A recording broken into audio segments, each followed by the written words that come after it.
The Meselson and Stahl experiment is an experiment by Matthew Meselson and Franklin Stahl in 1958.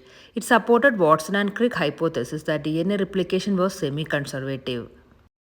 In semi-conservative replication, when the double-stranded DNA helix is replicated, each copy contains one original strand and one newly synthesized strand.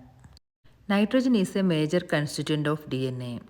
15N and 14N are two isotopes of nitrogen. The DNA of the cells grown in 15N medium had a higher density than cells grown in normal 14N medium, which can be distinguished based on their densities by centrifugation in cesium chloride. Here you can see DNA from cells grown exclusively in 15N produced a lower band than DNA from cells grown exclusively in 14N. Meselson and Stahl conducted their famous experiments on DNA replication using E. coli bacteria as a model system. E. coli was grown for several generations in a medium containing heavier 15N isotope.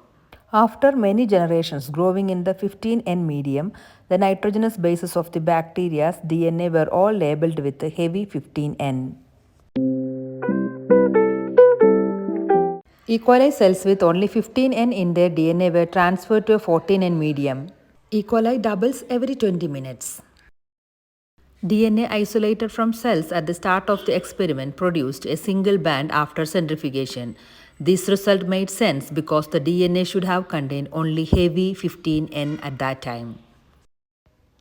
DNA isolated after one round of DNA replication also produced a single band when centrifuged. However, this band was intermediate in density between the heavy 15N DNA and the light 14N DNA. When second generation DNA was centrifuged, it produced two bands. One was in the same position as the intermediate band from the first generation, while the second was higher, appeared to be labeled only with N14. This result told Meselson and Stahl that the DNA was being replicated semi-conservatively. The pattern of two distinct bands, one at the position of a hybrid molecule and one at the position of a light molecule, is just what we would expect for semi-conservative replication. In the semi-conservative model, each hybrid DNA molecule from the second generation would be expected to give rise to a hybrid molecule and a light molecule in the third generation, while each light DNA molecule would only yield more light molecules. Thus, over the third and fourth generation, we would expect the hybrid band to become progressively fainter and the light band to become progressively stronger.